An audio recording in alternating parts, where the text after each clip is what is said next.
고린도후서 13장 4절 우리 함께 한 목소리로 읽겠습니다. 그리스도께서 약하심으로 십자가에 못 박히셨으나 하나님의 능력으로 살아계시니 우리도 그 안에서 약하나 너희에게 대하여 하나님의 능력으로 그와 함께 살리라. 아멘. 잠깐 기도합니다. 하나님 아버지, 감사합니다. 하나님께서 이 시간에 저희들에게 말씀하여 주시기를 빕니다. 이 말씀을 통하여 성령께서 저희들의 심령 가운데 주의 영광을 뵙게 하옵시고 은혜를 받게 하옵소서. 예수님의 이름으로 기도하옵나이다. 아멘. 고린도후서 12장 1절부터 지금 읽은 13장 4절 말씀까지가 바울 사도가 고린도후서 이 긴 편지를 쓰면서 하고 싶었던 얘기입니다. 그 하고 싶었던 얘기의 그 핵심을 이 말씀 속에 담고 있습니다. 그리스도께서 약하심으로 십자가에 못 박히셨다. 이 얘기입니다. 우리는 약한 거 별로 좋아하지 않죠. 강한 게 좋습니다. 약한 거 혹시 좋아하세요? 약한 것보단 강한 게 좋습니다. 그리고 약해도 강한 척 하고 싶습니다. 약점이 없는 사람은 한 사람도 없는데 약점을 그렇게 자신을 소개할 때 드러내는 사람은 거의 없습니다. 약점은 할 수 있으면 숨기고 강점은 할 수 있으면 좀 더 부풀리고 드러내고 싶은 게 사람입니다. 세상은 다 강한 걸 선호하고 강한 사람을 따라갑니다. 근데 바울 사도는 우리 구주 예수 그리스도는 약하셔서 십자가에서 무력하게 죽었다고 얘기합니다. 이게 바울 사도가 고린도 후서를 통해서 고린도 사람들에게 하고 싶은 얘기입니다. 고린도 사람들도 우리와 조금 더 다르지 않습니다. 강한 걸 좋아했고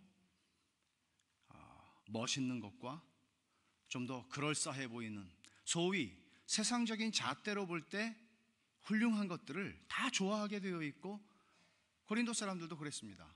그런 관점에서 바울 사도를 보니까 허접해 보였습니다. 바울 사도가 1년 반 동안 복음을 주었고 교회를 세웠는데 그 뒤에 들어온 거짓 교사들과 거짓 사도들에 의해서 그들의 마음이 흔들려 버렸고 그들의 마음이 무너져 버렸습니다. 거짓 사도들과 거짓 교사들은 전부 세상적인 잣대로 볼 때 대단한 사람들이었습니다. 배경이 대단했고 좋은 학교를 나왔고 좋은 스승 밑에서 사사를 받았고 그들은 뭔가 겉으로 봐도 있어 보였습니다. 기름칠도 했겠죠. 근데 바울을 보면 이제 50대 중반에 이른 바울이라고 하는 이 사람은 도대체 아직까지도 얻어맞고 댕기고 인생이 50대 중반쯤 됐으면 뭔가 안정과 뭔가 좀 하나님이 이 사람과 함께 하신 증거가 겉으로 나타나는 게 있어야 되잖아요. 왜 아직도 허접하게 맨날 이렇게 돌아다니고 제 코가 석자인데 아무것도 해결하지 못하고 그렇게 살아가는 거예요? 왜 그렇게 바울은 반대하는 사람들이 많아요? 왜 이렇게 바울은 뭐 해놓은 게 있어 보이지를 않아요? 하나님이 당신하고 함께하는 증거가 어디 있냐고 묻는 거죠. 거짓 사도들을 보면 전부 괜찮아요. 스펙이 좋고 뭐 다 좋아요. 이런 관점에서 보니까 자기들의 영적인 아버지인 바울은 가짜 같아 보인 거예요. 여러분, 우리가 쉽게 그런 생각들 하지 않아요? 하나님이 함께한 증거가 뭔가 내 인생에. 예수를 지금까지 믿고 살았는데 하나님이 함께한 증거가 뭔가? 내가 건강한가? 자식들이 잘 됐나? 아니면 돈을 좀 벌어놨나? 안정적인가? 쉽게 말해서 이런 것들이 정말 하나님이 함께한 증거인가요? 정말 그래요?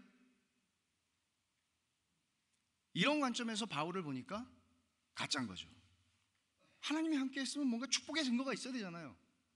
축복의 증거, 하나님이 축복한 증거가 어디 있어요? 아직도 헤매고 다니는데 자기들이 볼 때는. 그러니까 바울 사도가 가지고 있는 딜레마는 이런 상황에서 내가 가짜가 되면 내가 전한 복음도 가짜가 되는 거죠. 그러니까 내가 전한 복음을 믿게 해야 되잖아요. 이게 진짜니까. 근데 자기를 그러면 증명을 해야 돼요. 내가 진짜라는 거를. 근데 내가 진짜라는 거를 증명하는 게 그 사람들이 보는 그 잣대로 나를 증명하면, 바울은 이거는 내가 도리어 복음을 세우려 하다가 복음을 무너뜨리는 결과를 가져온다는 사실을 알았어요. 여러분, 예수를 믿고 은혜를 받으면 사람이 변해요. 은혜를 받으면 변해요. 교회 생활을 오래 해서 변하는 게 아니라 은혜를 받으면 변해요. 하나님이 사람을 변화시키는 방식은, 변화시키는 수단은 은혜예요. 근데 그 은혜를 받으면 뭐가 변하죠? 우리가 종래에 예수를 알기 전에 가지고 있었던 생각과 판단과 가치관과 세상의 잣대를 가지고 사람들을 재단하는 이 모든 것들은 변하죠. 나는 교양 있는 사람들하고 어울려야 내 수준이 맞아라고 생각하는 그딴 것들이 변하죠. 그리고 세상에서 내가 자랑하고 싶었던, 세상에서 내가 왕년에 어떤 사람이고 내가 어떤 성취를 했고 어떤 성공을 이루었고 우리 애들이 어떻고 기타 등등 우리가 할 수 있는 모든 자랑거리들을 가지고 자기를 자랑하는 수준에 살지 않죠. 왜냐하면 그리스도의 십자가가 너무나 나에겐 크니까. 그 은혜의 복음이 나에겐 너무나 크니까. 은혜의 복음이 아니고서는 나를 설명할 수 있는 다른 수단이 없으니까. 근데 정말 그래요?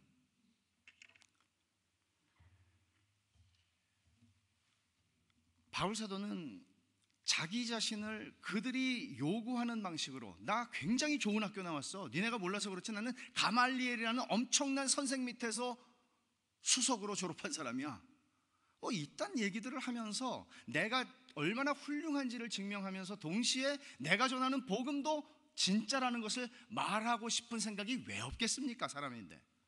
무시당하는 거 좋아하는 사람이 세상에 어디 있고 거절당하는 거 좋아하는 사람이 세상에 어디 있습니까? 근데 바울 사도는 이런 방식으로 복음을 증명할 수 없고 이런 방식으로 예수 그리스도의 하나님 아버지를 증명할 수 없다는 것을 그는 알았습니다. 니네가 보다시피 나는 허접한 사람이다. 맞아, 잘 봤다. 근데 내가 전한 복음은 진짜다. 이거를 얘기하는 거예요. 우리는 이런 유혹 속에서 살아요. 내가 얼마나 교양이 있는 사람이고 내가 얼마나 배운 사람이고 내가 얼마나 뭔가를 가지고 있는 사람이고 내가 얼마나 괜찮은 사람인지를 증명하고 내가 그런데 예수를 믿어. 이런 쪽으로 우리는 가고 싶어요. 저도 그렇고 다 그래요. 그러나 이것은 복음을 증명하는 방식이 아니에요. 그러면 세상에서 잘난 사람만 복음을 증명할 수 있잖아요. 하나님께서 세상에서 우리들을 다루실 때 하나님께서는 전부 이 세상이 하는 것처럼 우리의 성과 위주로 우리의 성과를 바라보고 성과에 대한 평가에 의해서 우리의 연봉을 조정하고 우리의 상급을 조정하시나요? 잘난 사람들만 하나님 앞에 상을 받나요? 세상에서 승자들에게만 유효한 게 복음인가요? 바울은 다른 방식으로 갑니다. 바울은 그 이야기를 하기 위해서 자신이 자랑을 하나 하기 시작합니다. 그래서 11장 1절부터 12장 13절까지는 바보 연설이라고 그래요. 왜냐하면 바울 사도가 계속 말했거든요. 니네가 예수를 믿고 은혜를 받았는데도 여전히 그런 세상의 자랑거리들을 가지고 자랑한다면 너희 은혜 헛되이 받은 거 아니냐. 어떻게 은혜를 제대로 받은 사람이 그런 자랑거리들을 가지고 아직도 인반열명 그 소리를 하냐.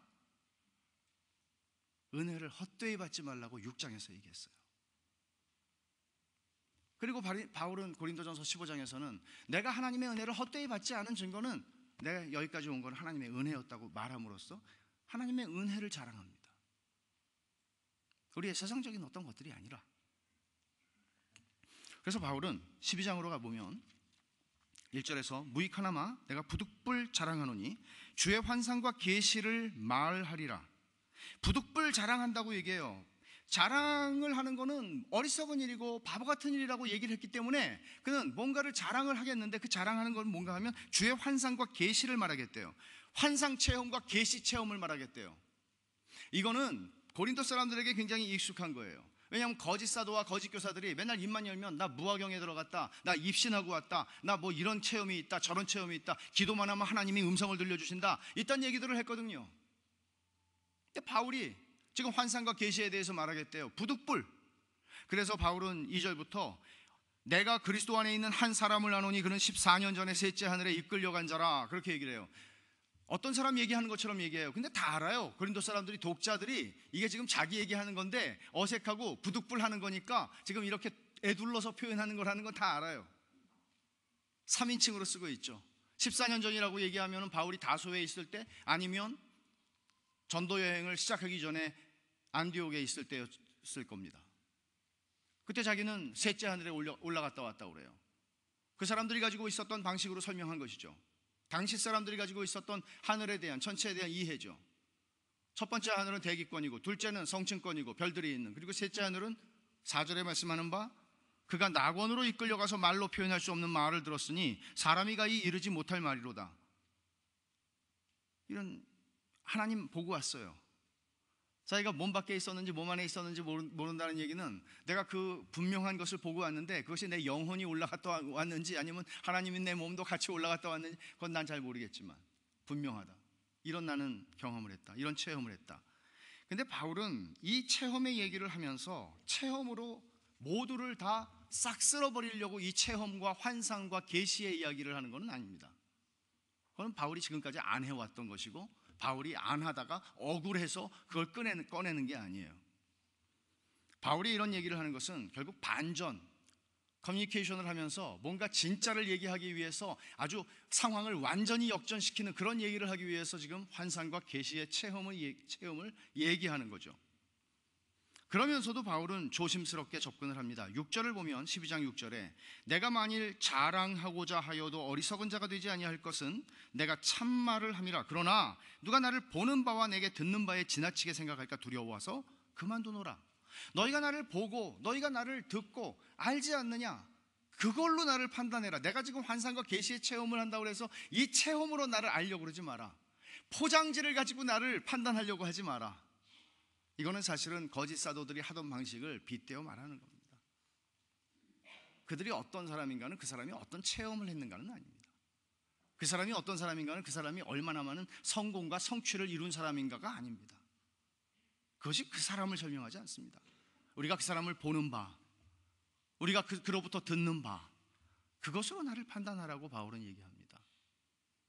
이런 자랑거리들, 이런 포장지들에 의해서 판단하지 말라고 주의를 줍니다.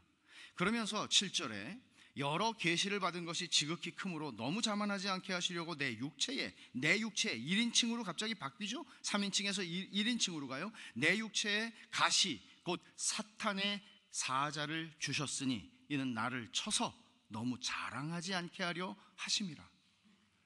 말하자면 하나님께서 자기에게 어마어마한 계시와 환상, 낙원에 올라가서 아무도 가히 이룰 수 없는 말을 하나님으로부터 직접 들었어요. 이런 엄청난 체험을 한 바울이 교만해지지 않도록 하나님께서 육체의 가시, 고통이죠, 고통. 그것이 뭔지 모르지만 주셨다는 거예요. 근데 굉장히 아이러니한 것은 뭔가 하면 은혜를 받았는데 교만해질 수 있다는 게 참 놀랍지 않으세요? 모순이죠. 은혜를 받았다는 얘기는 내가 얼마나 티끌 같고 먼지 같은 존재인지를 하나님 앞에서 아는 게 은혜를 받는 거잖아요. 은혜를 받는다는 것은 하나님이 얼마나 무한하시고 영원하시고 불변하시는 크신 하나님인지를 보게 될 때 그 하나님 앞에서 자신을 인식하는 그게 은혜예요. 늘 살면서 사람들하고 견주고 비교하고 살아가요. 괜찮은 사람이에요. 언제나 나는 평균 이상의 사람이에요. 그런데 하나님 앞에서 나를 보았을 때 우리는 비로소 내가 얼마나 무익하고 얼마나 티끌 같고 아무것도 아닌 존재. 저는 옛날에 옛날 사람들이 쓴 책을 보면 뭐 티끌 같은 뭐 이런 표현들이 나와서 먼지 같은 나를 좀 가장이다. 그러나 그 하나님을 우리가 뵙게 될 때, 그 영광 앞에 서게 될 때 그걸 인식하지 못할 사람이 누가 있겠습니까? 그 하나님 앞에 서 있는 그 하나님을 배웠고도 내가 대단한 존재라고 생각한다면 하나님을 못 본 거죠. 그렇죠? 근데 굉장한 은혜를 받았어요. 근데도 그 은혜를 받았다는 건 내가 누군지 알았다는 얘기잖아요. 근데 이상하게 교만해져요.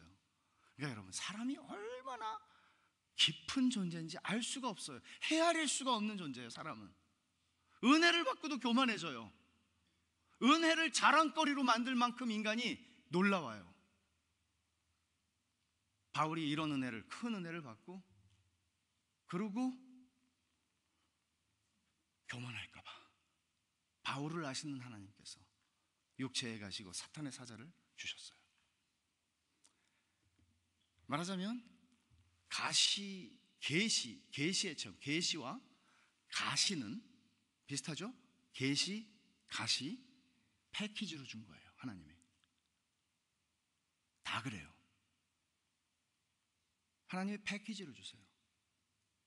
만약에 여러분들이 하나님이 내게 계시와 환상과 은사 체험과 기타 등등 어마어마한 은혜들을 내가 바라는 걸 다 주셨다고 생각을 하는데, 바라면 바랄수록 하나님은 계속해서 부어주시는데 그것이 하나님이 나와 함께 하시는 증거라고 착각하지 마세요.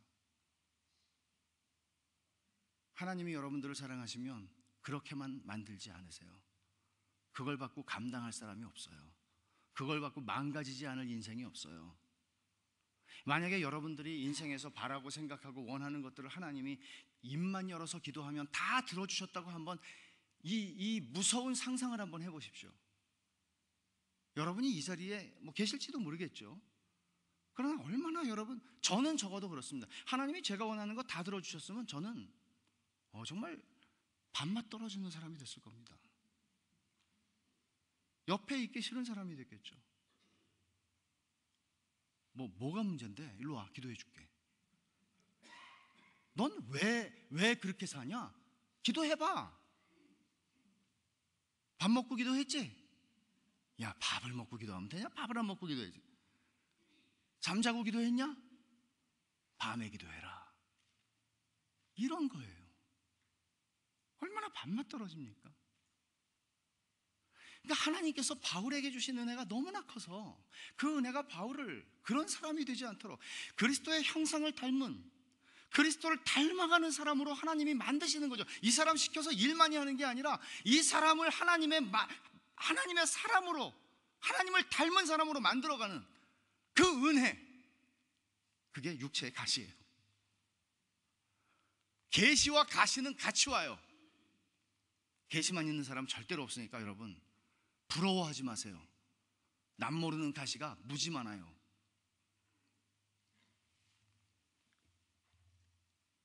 이런 의미에서 우리는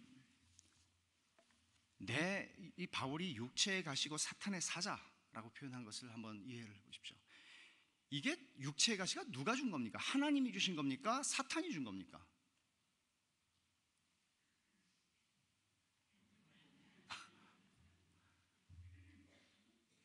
혹시 이렇게 생각은 안 하시죠? 내 인생에 나쁜 일이 일어나는 거는 사탄이 주는 거고, 좋은 일이 일어나는 거는 하나님이 주신 거고, 하나님의 영역이 여기 이렇게 있고 사탄의 나라가 이렇게 있어서 둘이 전쟁이 있는 것이죠. 그 와중에 우리는 있는 거고요. 성경은 그런 얘기를 하지 않습니다. 하나님께서 허락지 않으시는 것은 없고 모든 것은 주께로부터 오고 주로 말미암고 주께로 돌아갑니다. 오직 하나님만이 주권자이십니다. 그 하나님의 허락하심 안에서 사탄은 하나님께서 주신 육체의 가시, 그것을 사탄은 육체의 가시를 사탄의 사자, 사탄의 메신저, 사탄의 심부름꾼, 사탄은 이것을 통해서 바울 사도를 교만하지 않게 만드는 게 아니라 낙심하게 만들고 절망하게 만들고 좌절하게 만들고 때려치게 만들고, 이게 사탄의 사자의 의미예요. 사탄은 하나님께서 주신 선한 것들을 어떤 방식으로든지 우리로 하여금 믿음으로 하나님을 바라보고 하나님을 바라고 살아가고 순종하게 하는 것이 아니라 다 때려치게 만들고 그만두게 만들고 낙심하고 좌절하게 만드는 겁니다. 이게 사탄의 사자라고 표현하는 것이죠. 그래서 그리스도인의 삶에는 나쁜 일이 일어납니까? 다시요. 그리스도인의 삶에 나쁜 일이 일어날 수 있습니까? 예.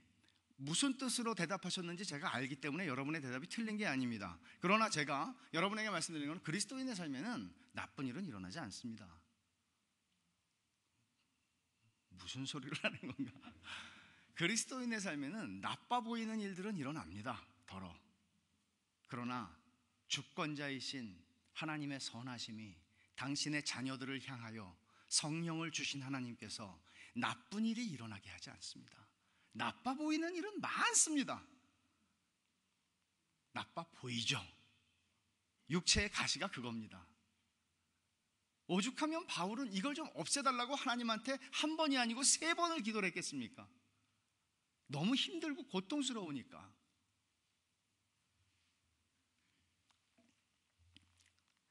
육체의 가시가 뭘까요? 육체의 가시라고 그랬기 때문에 육체라는 말에 조금 주목을 하면 이게 아마 바울이 가지고 있었던 질병 같은, 눈이 나빴다 그러니까 안질이 있었을 것이다. 안질로 늘 고생을 했을 것이다. 혹은 어떤 학자는 간질이라고 얘기하는 분도 있는데, 야, 정말 생각을 해보면 끔찍하죠. 말씀을 전하다가 그 어떤 현상이 오면은 얼마나 참 그 말씀을 전하는 복음 사역자로서 힘들었겠습니까? 얼마나 사람들에게 어떤 멸시와 수치를 거리를 안겨주는 것이었겠습니까? 정확히 우리는 모릅니다. 혹은 또 사탄의 사자, 메신저라고 했으니까 아마 사람들을 가리켜서 얘기하는 것, 얼마나 사람 때문에 힘들었습니까, 바울이? 고린도 사람들이 자기의 영적 아들인데, 영적 자식들인데 이 사람들이 당신 진짜야? 이러죠. 이 배신감. 바울의 명성을 갈갈이 찢어 놓았던, 바울 돈 밝히는 사람이다, 바울 정직하지 않은 사람이다, 바울, 이딴 소리들이 따라다녔습니다. 유대인들이 또 얼마나 바울을 쫓아오면서 바울을 그렇게 힘들게 했습니까? 아마 이런 사람들을 가리켜서 하는 얘기가 아닐까. 그러나 분명한 것은 고린도 사람들과 바울은 알았을 것 같습니다.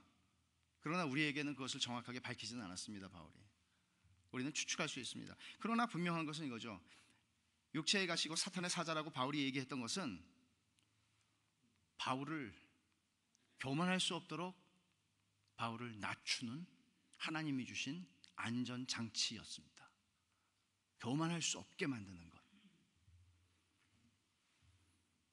그러니까 이런 점에서 보면 바울이 말하고 싶은 것은 육체의 가시라고 하는, 여러분들이 나를 그렇게 이걸 보면 아유, 당신이나 고치세요, 당신이나 잘하세요 그러잖아요.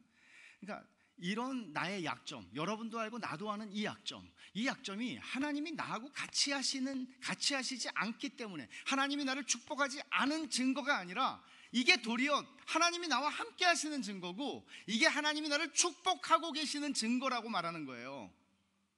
요거를 만약에 승승장구 실패를 알지 못하는 인생으로 살아간다면 그게 도리어 하나님이 그 사람을 내버려 두시는 증거라는 얘기예요.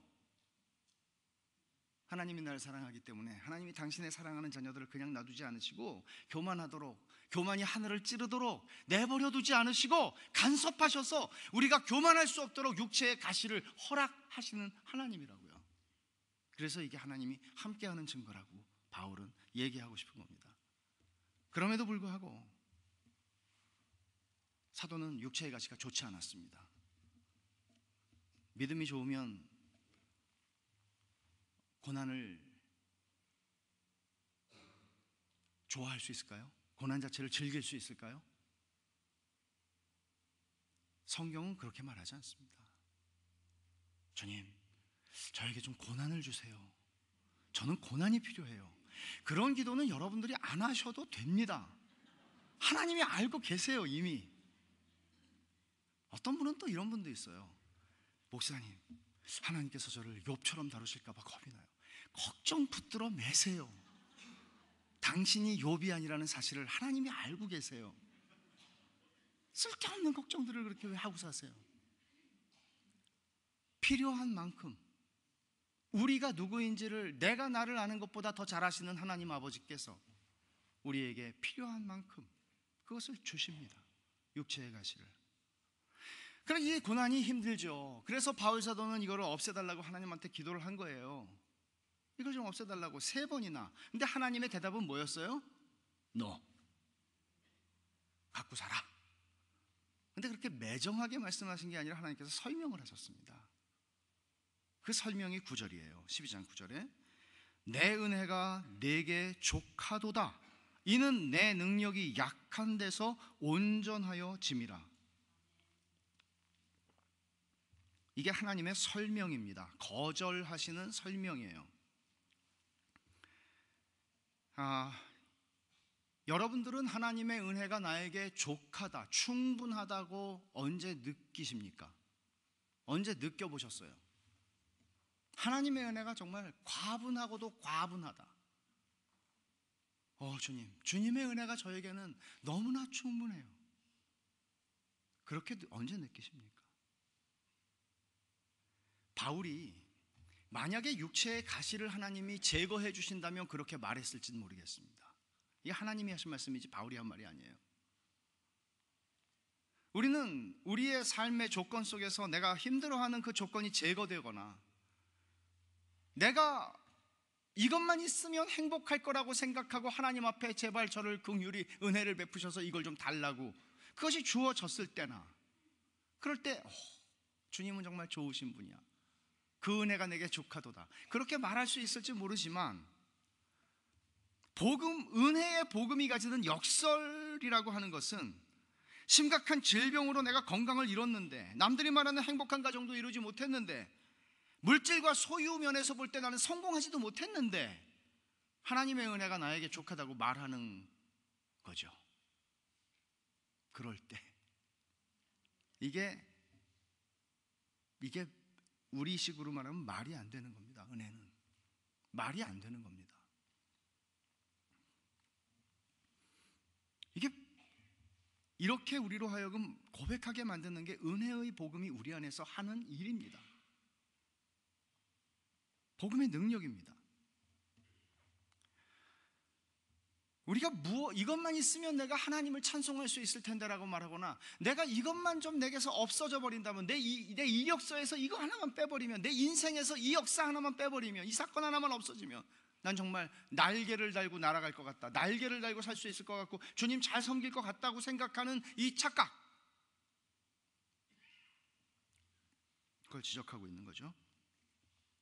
그래서 우리가 저나 여러분이나 다 멀쩡해 보이지만 우리 중에 멀쩡한 사람은 하나도 없습니다. 멀쩡해 보이는 사람도 남들이 알지 못하는 육체의 가시라고 말할 만한 약점들이 있습니다. 단지 네가 알고 내가 아느냐, 모두가 알고 내가 아느냐, 나만 아느냐, 이런 차이입니다. 비록 그 육체의 가시가 나를 떠나지 않지만 그럼에도 불구하고 하나님의 은혜가 족하다 이렇게 말할 수 있나 하는 게 이게 도전이죠, 사실. 그렇죠? 그리고 하나님이 바울에게 그것을 가르치기를 원하셨고 바울에게 가르치셨고 바울은 그 은혜가 족한 이 은혜의 복음의 충분함을 가지고 이 여전히 어리석은 고린도 사람들을 향하여 이 긴 서신을 쓰고 있는 것입니다. 그러니까 나의 약점이라고 하는 것은 하나님이 일하고 계시고 그 능력을 온전하게 드러내는 조건이라는 거예요. 내 약함이라고 하는 거는.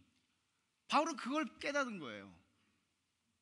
내 약함, 그거는 없어져야만 하는 약함이고 극복되어야 하는 약함이고 어떻게 해서든지 나의 어떤 다른 강점에 의해서 이것들은 좀 덮일 수 있는 것이어야 하는데 아니, 이 약점이 도리어 하나님이 일하시고 그 능력이 드러나게 하는 최적의 조건이라는 거죠.